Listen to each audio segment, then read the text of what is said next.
오늘 바른 선택의 기준이라는 제목으로 하나님 말씀을 함께 나누려고 합니다. 노벨 문학상 수상자였던 장폴 트리니티는 그의 저서에서 인생에 관하여 이런 글귀를 남겼습니다. 인생이란 B와 D 사이의 C다 라는 말을 남겼어요. 어떤 의미일까요? 벌스와 죽음 사이, 데스 사이의 초이스다. 이런 글을 남긴 거예요. 그러니까 B는 벌스, 탄생이고, D는 데스, 죽음이고, C는 초이스, 선택. 그래서 태어나서 죽는 순간까지 인생은 끊임없이 선택하면서 선택에 따른 결과를 얻고 결과에 따른 책임을 지면서 인생길을 걸어간다. 이렇게 이야기를 했습니다. 참 의미 있는 글귀라고 생각을 해요. 우리 수많은 선택들을 하면서 하루하루 또 인생길을 걸어가죠. 자, 그런데 선택에 있어서 참 귀한 선택, 좋은 선택, 바른 선택을 하면서 살아가는 것은 굉장히 중요하다고 봅니다. 그렇다면 하나님이 보시기에 바른 선택은 뭘까? 우리 이 부분을 함께 고민해 봐야 되는데, 자, 개인적으로 참 신기하고 놀라운 것은 2024년도에 우리는 한 가지를 선택해서 이 자리에 모여 있습니다. 저희 가정은 개척이라는 것을 선택해서 이제 24년도를 포문을 열었고, 또 여러분도 각자 안에서 먼 지역에 있는 동두천에서도 여기서 한번 예배했다가 이 교회를 좀 선택해서 함께 공동체 생활을 해봐야 되겠다. 또 각자 신앙의 여정을 밟아오다가 또 여러 교회를 만났다가 또 지금은 이 순간에 이런 선택을 하셔서 우리가 함께 지금 예배하고 있는. 이게 우연일까요? 필연일까요? 필연이죠. 하나님 보시기에 어떤 필연적 만남으로 우리를 붙이셨습니다. 여러분도 선택했기 때문에 이 자리에 함께 지금 신앙교제도 하시고 또 함께 마음도 나누시고 또 하나님 말씀도 듣고 또 함께 걸어가는 것 아니겠습니까? 선택했기 때문에 결과를 지금 우리는 보고 있는 겁니다. 여러분 좌우 옆에 분 한번 보시죠. 선택에 대한 결과입니다. 좋은 분들이죠? 네. 이렇게 여러분 선택은 참 중요한데 우리가 늘 고민하죠. 바른 선택을 해야 되는데 바른 선택을 하려면 무엇이 필요한가? 어떤 게 바른 선택인가? 오늘 본문은 그것을 우리에게 좀 말해주고 있다라고 생각할 수 있을 것 같아요. 그래서 오늘 본문의 말씀을 통해서 바른 선택의 기준, 바른 선택을 하려면 무엇이 필요한가? 이 부분을 한번 고민해 보시죠. 여러분 오늘 본문의 말씀은 길게 읽었지만 대화 장면입니다. 어떤 대화 장면이냐면 나오미와 두 며느리들과의 대화입니다. 내용은 어렵지 않습니다. 이제 남은 자 나오미 그리고 두 며느리들이 고향으로 슬픔 중에 고향으로 돌아가기로 결심을 하죠. 그래서 그 모압에서 일어나서 슈브 고향으로 약속의 땅으로 하나님의 손길이 머무는 곳으로 돌아가기로 나오미가 결심을 하는 거예요. 그래서 7절의 말씀에 보면 있던 곳에서 나오고 두 며느리도 그와 함께하여 유다 땅으로 돌아오려고 길을 가다가 돌아가려고 하는 겁니다. 그런데 무슨 이유인지 어떤 마음의 변화인지 나오미의 마음이 변해요. 그래서 8절에 나오미가 이런 이야기를 합니다. 나오미가 두 며느리에게 이르되 너희는 각기 너희 어머니의 집으로 돌아가라고 지금 갑자기 마음 변화가 일어난 겁니다. 잘 가다가 지금 며느리들에게 야 너희 어머니 모압에 있는 너희 어머니 친정 어머니 품으로 돌아가라 이렇게 이야기를 한 거예요. 두 가지를 생각해 볼 수 있어요. 왜 이런 이야기를 했는가? 첫 번째는 비난받을 것에 대한 두려움 때문이었을 것이다. 이 학자들의 이야기입니다. 이거 한번 설명해 드리면 여러분 나오미가 이제 고향에 돌아갈 겁니다. 그죠? 그럼 상상해 보세요. 그럼 고향 사람들이 나오미 아니냐 이렇게 이제 맞이하겠죠. 지금이야 뭐 이사가 뭐 작고 이사 가는 게 뭐 별 그게 없지만 고대 근동의 사람들이 이사를 하거나 이동을 한다? 거의 그런 일이 없습니다. 그런데 나오미의 가정이 이제 모압으로 갔기 때문에 다시 돌아왔다는 것은 반가운 일이면서도 궁금한 일이기도 할 겁니다. 그래서 나오미 왔냐? 이렇게 맞이할 겁니다. 그런데 지금 엘리멜렉은 어딨냐? 두 아들들 말론과 기련은 어딨냐? 그럼 이제 얘기하겠죠. 모압으로 갔다가 큰 비극을 만나서 남편 죽고 두 아들들을 죽게 됐다. 아이고, 그런 일이 있었냐? 그런데 두 옆에 있는 젊은 저 여자들은 누구냐? 그럼 며느리라고 이제 얘기를 할 겁니다. 야, 그러면 모압에서 며느리를 얻었냐? 라고 묻겠죠? 맞다, 모압에서 며느리를 얻었다. 그러면 고향 사람들은 자연스럽게 신명기 말씀을 생각하게 될 겁니다. 신명기 말씀에 어떤 말씀이 있냐면 23장 3절 말씀에 이런 말씀이 있어요. 암몬 사람과 모압 사람은 여호와의 총회, 즉 공동체 안에 들어오지 못하리니 그들에게 속한 자는 10대뿐 아니라 영원히 여호와의 총회에 들어오지 못하리라. 모압 사람들 총회에 공동체 안에 들어오지 말라고 했던 거예요. 근데 지금 두 며느리는 어디 사람일까요? 모압 사람입니다. 들어오면 돼요, 안 돼요? 안 되는 겁니다. 이야, 이거 지금 말씀에 어긋난 행동을 하고 있구나라고 비난, 또 안 좋은 시선으로 보지 않았을까. 이거는 전체적인 말씀에 근거해서 상상해 본 스토리입니다. 그런데 더 큰 중요한 것이 있어요, 사실은. 돌아가라고 했던 핵심 중의 핵심은 아마도 나오미가 두 며느리를 지극히 사랑하고 지극히 미안한 감정이 있었기 때문일 겁니다. 왜냐하면 8절에 이런 고백을 하고 있어요. 나오미가 두 며느리에게 이르되 너희는 각기 너희 어머니의 집으로 돌아가라. 너희가 죽은 자들과 나를 선대한 것 같이 여호와께서 너희를 선대하시기를 원한다. 돌아가라는 겁니다. 근데 여러분, 여기 선대라는 단어가 똑같이 우리가 번역됐지만 원어는 좀 달라요. 여호와께서 너희를 선대한다라는 선대는 헤세드라는 단어를 썼고, 또 두 며느리의 선대는 아사라는 단어를 쓴 겁니다. 그러니까 이게 아사라는 단어는 행했다라는 거예요. 뭔가를 행했다. 그러니까 하나님의 헤세드, 즉 하나님의 호의, 하나님의 사랑처럼 너희가 죽은 자와 나에게 사랑을 베풀었고 또 아껴주었고 섬겨주었고 정성껏 모셨다. 그 행동을 빗대어서 너희가 이제 돌아가면 하나님의 놀라운 헤세드, 놀라운 호의, 놀라운 사랑이 너희 인생 가운데 있기를 원하니까 돌아가라. 이라고 얘기하고 있는 거예요. 사실은 굉장히 이제 가슴 아픈 심정으로 시어머니가 두 며느리를 보내고 있는 겁니다. 그러면서 하고 싶은 얘기가 뭐냐면 돌아가라. 왜냐하면 너희가 지금 젊은 며느리들인데 나 따라오면은 볼 게 뭐가 있겠노.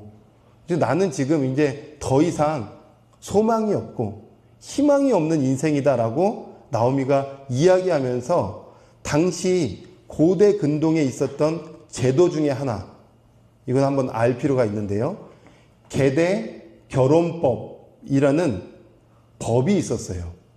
계대 결혼법이라는 것은 뭐냐 하면 이런 겁니다. 오늘날에는 참 이해하기 힘든 건데 당시에는 이런 제도가 있었어요. 가족 중에 한 형제가 대를 이을 아들 낳지 못하고 죽었을 경우에는 다른 형제가 죽은 형제의 아내, 즉 형수를 책임지면서 아이를 낳아서 기업, 가문을 이어주는 제도가 계대 결혼법입니다. 더 넓은 의미로는 고엘이라고 이제 하는데, 뭔가 형제가 빚을 졌어요. 그러면은 또 다른 형제가 빚을 갚아주는 것, 이걸 고엘 제도. 그 다음에 자녀를 낳지 못하고 죽었어요. 그러면은 형수를 책임지고 아이를 낳아주는 그런 기업 무르기 제도가 당시에 있었습니다. 한 번 더 쉽게 설명하면 형이 결혼을 했어요. 그런데 그 형이 그만 일찍 죽었어요. 자녀도 낳지 못했어요. 형수만 남았어요. 그럼 둘째 아들이 형수를 책임지는 제도입니다. 둘째 아들도 죽었어요. 셋째 아들이 책임지는 제도입니다. 이런 제도가 당시에 있었는데 나오미가 11절에서 13절의 근거를 가지고 이야기하는 겁니다. 봐라, 내가 돌아가서 혹시라도 결혼을 해서 아이를 낳았는데 아이를 낳으면 너희 지금 그 아이가 장성한 분량까지 이뤄가지고 큰 성장까지 이뤄서 결혼하면 한 15살, 20살 차이 날 텐데 언제까지 그거 기다리겠노? 그럴 수도 없고 내가 자녀를 낳을 수도 없고 그러니까 새 출발해라. 새 인생을 다시 시작해라. 젊음을 허비하지 말고 인생 허비하지 마라. 이런 의미로 돌아가라. 라고 권했던 겁니다. 자, 이제 두 며느리는 선택해야 돼요. 선택의 기로 앞에 있습니다. 어떤 선택이냐? 시어머니와 이별할 것이냐? 동행할 것이냐? 젊으니까 모압에서 새 출발할 것이냐? 아니면 시어머니와 함께 고단한 길 갈 것이냐? 선택의 기로 앞에 딱 있어요. 여러분이 이제 두 며느리라고 생각해 보십시오. 어떤 선택할 겁니까? 모압 땅으로 이제 가가지고 새 출발할 겁니까? 아니면 앞이 캄캄한데 시어머니 따라서 한 번도 살아보지 못했던 유다 베들레헴으로 돌아갈 것입니까? 어떤 선택할 거예요? 아유, 새 출발하죠. 아유, 새 출발해야죠. 그게 사실 지극히 맞는 것 맞다고 생각하는 좀 합리적인 생각 아니겠어요? 아니면 그럼에도 불구하고 난 유다 베들레헴으로 갈 겁니다. 아니요? 친정 부모님 보고. 아, 친정 부모님이 어떤 분인가 보고, 나 나아졌어도 너무 안 맞아. 그러면은 그냥, 좀 괜찮은 우리 시어머니 따라갈 거야. 뭐 이렇게 이제 어머니 보고도 이제 또 결정할 수 있겠네요. 제가 생각지도 못한. 자, 그런데 오늘 이 선택은 단순히 새 출발하냐 아니냐의 고백이 아니더라고요. 왜냐하면 15절에 나오미가 이런 이야기를 합니다. 15절의 말씀. 같이 한번 15절은 읽어볼까요? 네, 같이 읽습니다. 시작. 나오미가 또 이르되 보라 내 동서는 그의 백성과 그의 신들에게로 돌아가나니 너도 너희 동서를 따라 돌아가라 하니. 네, 되게 굉장히 중요한 이야기를 하는데 나오미가 이런 얘기해요. 너의 동서가 지금 돌아가긴 돌아가는데 어디로 돌아가는 걸까요? 예, 백성과 신들에게 돌아가는 겁니다.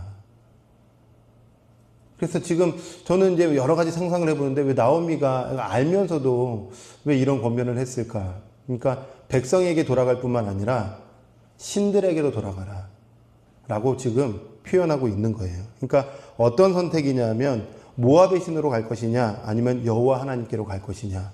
사실은 성경은 이걸 이야기하려고 하는 겁니다.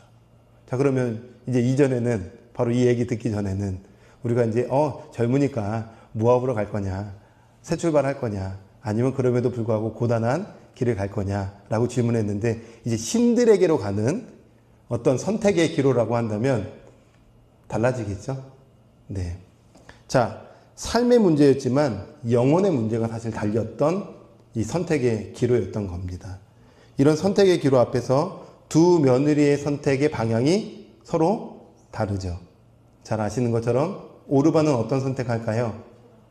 돌아가죠. 어디로 돌아갈까요? 모압으로 가요. 근데 모압으로 갔다는 것은 모압의 신들에게로 갔다는 겁니다.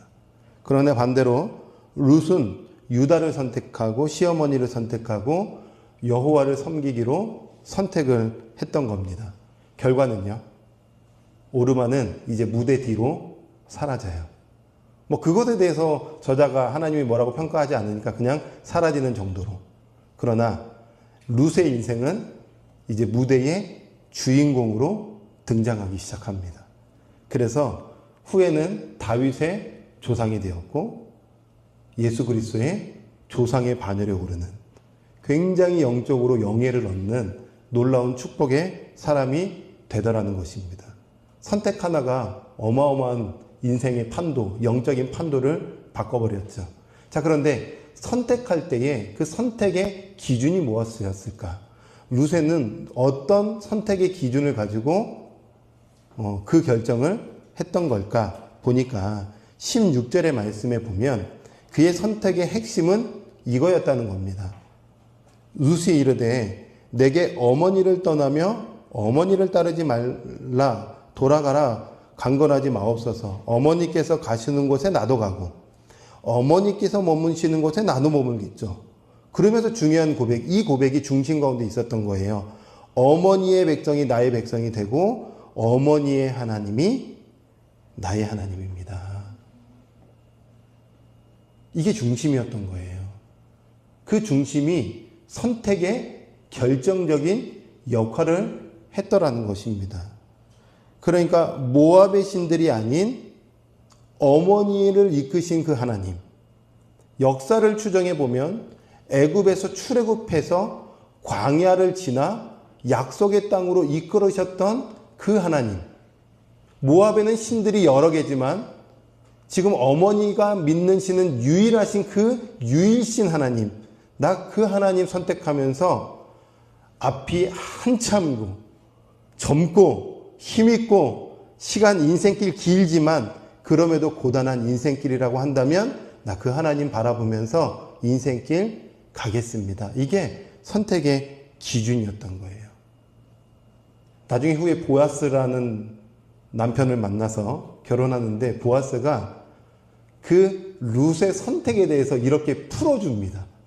뭐라고 풀어주냐면 2장 11절에서 12절인데요.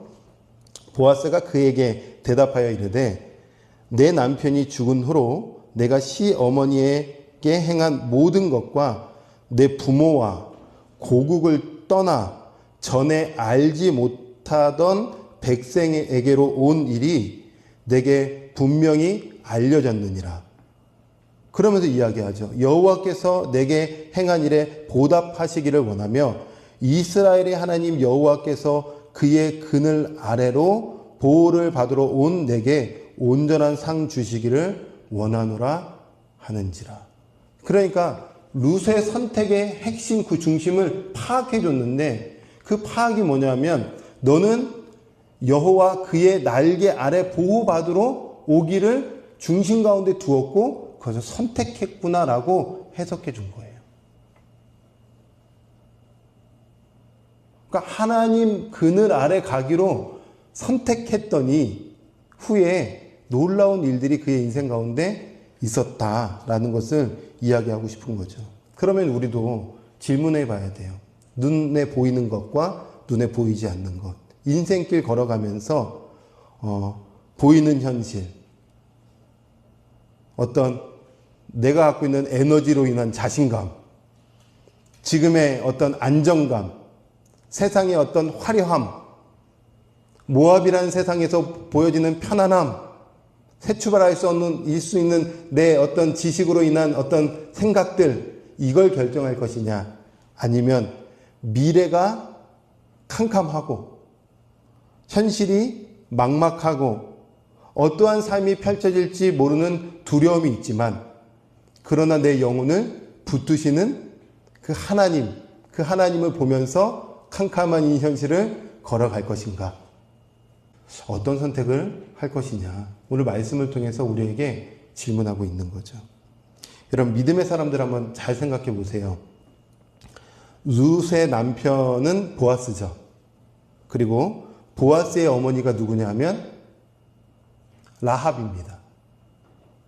이 라합은 이스라엘 백성들이 가나안 땅을 정복할 때에 여리고성에 정탐했던 그 정탐꾼들을 숨겨줬던 사람 라합입니다. 그 라합의 아들이 보아스입니다. 그죠?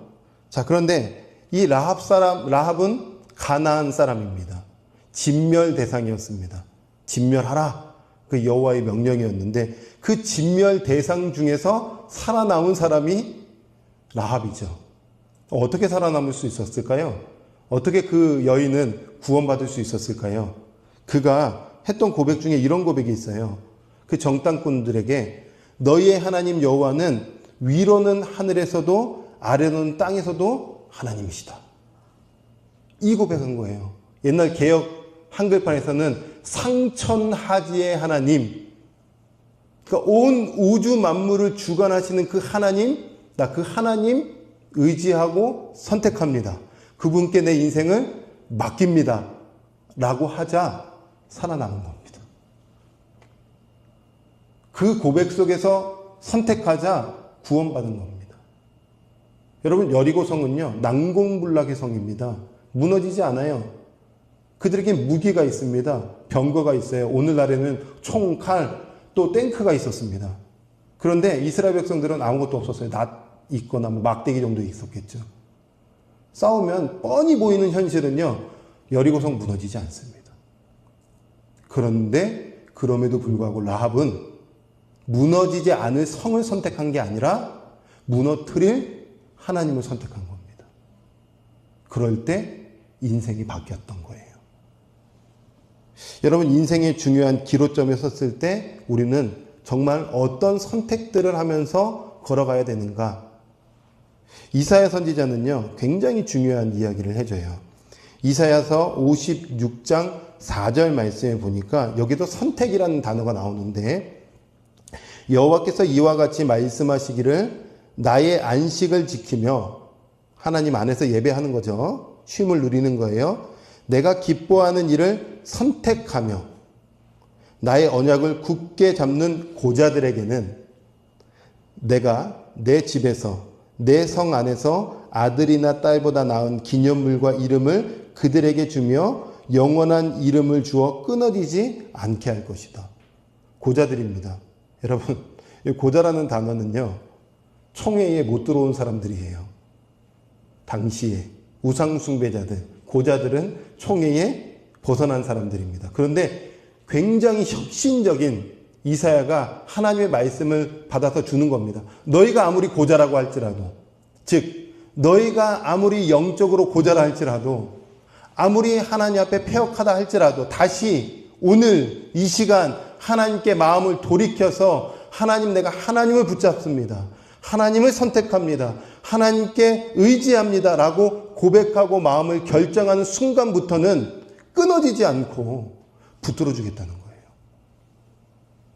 수많은 사람들이 고자라고 해서 정말 씨를 낳지 못하는 사람이라고 막 손가락질하고 너는 총회로 못 들어와라고 할지라도 하나님께서 돌이키고 다시 하나님을 붙잡고 하나님을 선택하기로 마음을 결심하는 자들에게는 생명 주겠다는 겁니다.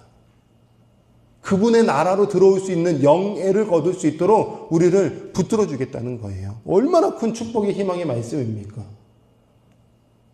이 삶 선택하겠냐는 거예요. 인생길 걸어가면서. 선택 하나가 인생을 송두리째, 영혼을 송두리째 바꾸는 것입니다.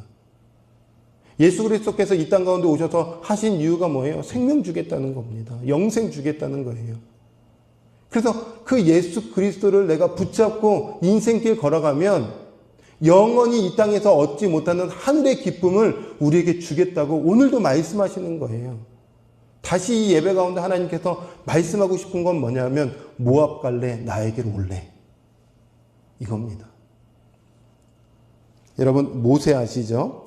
모세가 히브리서 11장의 믿음장에서 모세 이야기가 나오는데, 모세 이야기 중에 이런 이야기가 나와요. 11장 24절 25절의 말씀에 보면, 믿음으로 모세는 장성하여 바로의 공주의 아들이라 칭함받기를 거절합니다. 왕 되기를 포기합니다.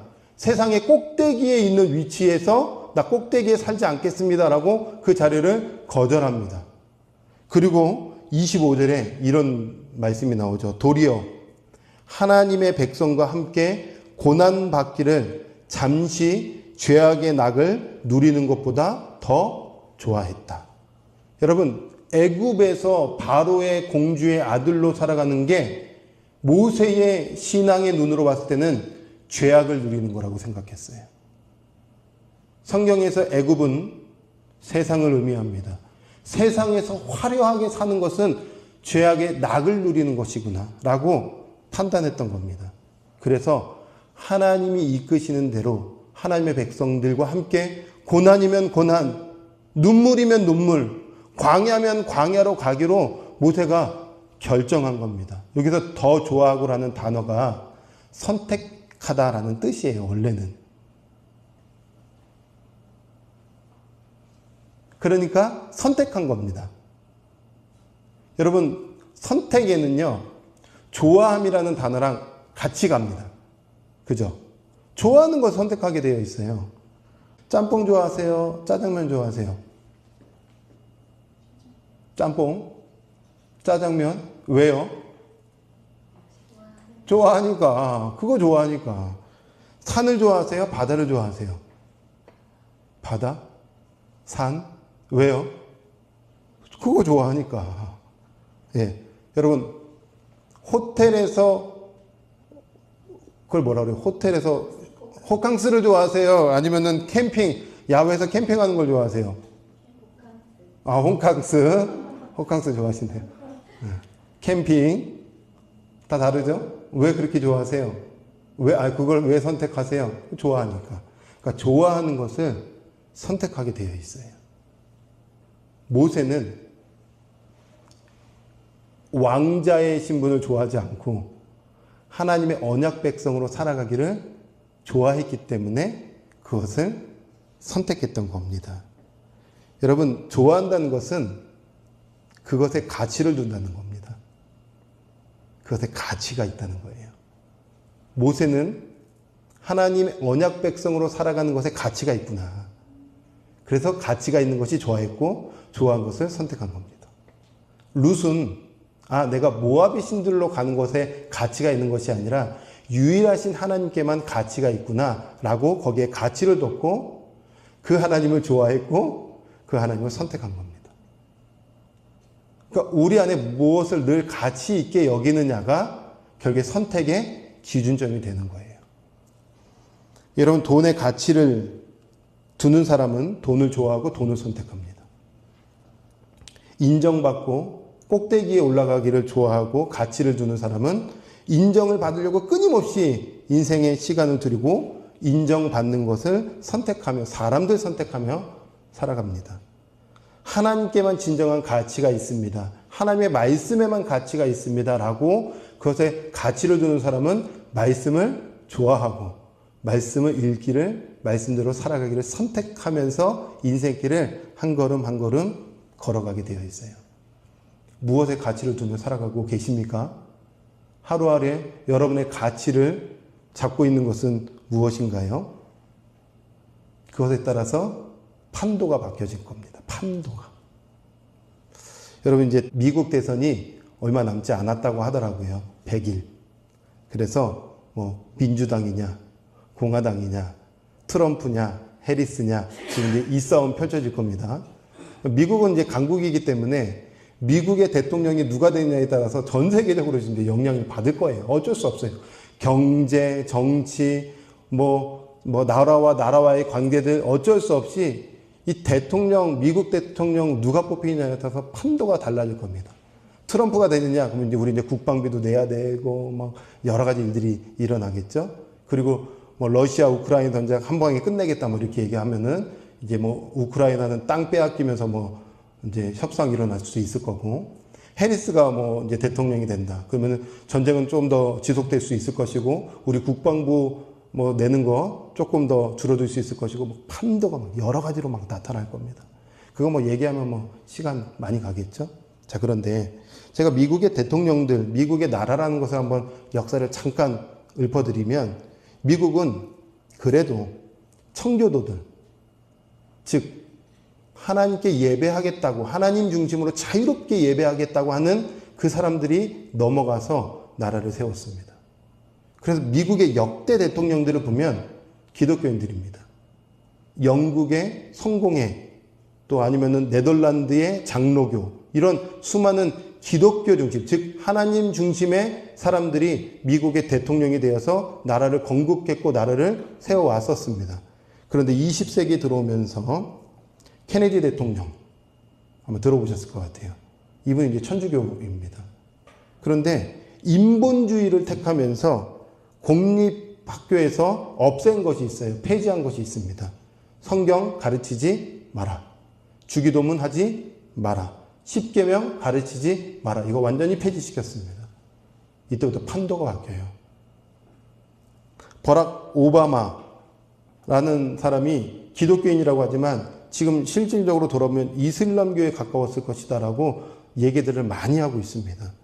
근데 그 사람이 대통령 되면서 택한 것이 있어요. 뭘 택했을까요? 예배 택하지 않습니다. 그 사람 거의 예배하지 않습니다. 하나님 의지하지 않습니다. 인본주의, 자기의 생각, 사람들의 인기를 택하면서 진행했던 것이 있어요. 동성애 결혼.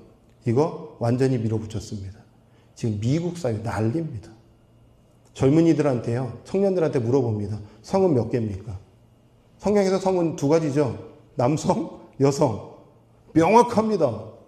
하나님께서 남성과 여성을 하나 되게 하셔서 가정을 세우셨고, 하나님 나라의 신비를 가정 가운데 두셔서 남편이 아내를 죽도록 사랑하고, 아내가 남편을 죽도록 섬기고, 또 따르고 순종하면서 원리를 만들어 주셨던 이 가정 원리는 하나님 나라의 비밀입니다. 원수는 그걸 깨뜨리려고 하고요. 근데 미국의 지금 청소년들이 이야기해요. 성은 몇 개일까요? 112개요. 100개가 넘어요. 지금 그들이 얘기하는 것은. 왜 그렇게 성이 정체성이 혼란함이 있고 성이 막 100개 넘는다고 얘기할까요? 배웠으니까. 학교에서 그거 가르칩니다. 성에 대해서 너가 선택할 수 있어. 아빠가 얘기하는 겁니다. 야, 남자면 남자고 여자면 여자지. 무슨 성이 자기가 선택하겠다는 거예요. 아빠가 왜 강조하냐는 거예요. 그래서 아빠를 신고하는 게 지금 미국 사회에서 일어나고 있습니다. 예, 이런 끔찍한 일들이 일어나고 있는 거예요. 인권이다 하면서 동성애 합법화시키고 마약 받아들이면서 지금 강대국이 몰락하고 있는 것을 우리 두 눈으로 목격하고 있습니다. 여러분, 선택이 중요해요. 하나님께서 이미 우리 가운데 한량없는 은혜를 부어주시기 때문에 내 선택에 따라서 뭐가 판도가 달라지다 내가 중요하구나가 아니라 은혜는 이미 우리 가운데 임했고 여기에서 선택은 잡느냐 잡지 않느냐의 싸움입니다. 만나는 계속 주어지는데 만나를 먹느냐 먹지 않느냐가 우리 몫이잖아요. 하나님의 말씀이 들려지고 하나님의 손길이 임하고 있는데 붙잡냐 붙잡지 않느냐에 따라서 우리의 영혼의 문제, 삶의 문제가 완전히 바뀌는 겁니다. 우리의 마음의 가치를 뭘 두느냐. 하나님이 진짜 우리 삶의 주인이시구나, 왕이시구나. 이 가치를 두면 하나님의 것을 선택할 수밖에 없어요. 룻은 단순히 젊음을 선택한 것이 아니고 새 인생, 새 출발을 선택한 것이 아니라 하나님 붙잡은 겁니다. 그랬더니 주인공 됐고, 그랬더니 씨를 낳았고, 그랬더니 다윗이 낳았고, 그 여인이 알았을까요? 후에 통일 왕국을 이룬 메시아의 모형이 될 다윗이 올 거라는 것을 알았을까요? 후에 자기를 통해서 메시아 예수 그리스도가 올 거를 이미 알고 선택한 걸까요? 아니에요. 그냥 오늘 한 발짝 주님 붙잡은 겁니다. 오늘 한 발짝 주님께 삶을 맡겨드렸더니 하나님께서 굴리시더라. 하나님께서 빚어가시더라. 여러분, 우리 늘 선택의 기로 앞에 있을 때에 우리 안에 있는 가치로 여기는 것이 다 결정되어지게 되어 있습니다. 오늘도 세상 가치가 내 안에 계속 들어왔고 부귀영화, 어떻게 하면 더 내가 편안하게 안락하게 부유하게 살 수 있을까, 이거 끊임없이 세상 것 다 끊어내시고 오늘도 말씀 붙잡고 가면 주님이 내 영혼 책임져 주시겠구나. 그래서 오늘도 주님께 내 시선을 고정하면서 한 주 동안 또 힘있게 하나님의 축복을 누리며 살아가는 우리 성도님들이 되시기를 주님의 이름으로 축원합니다.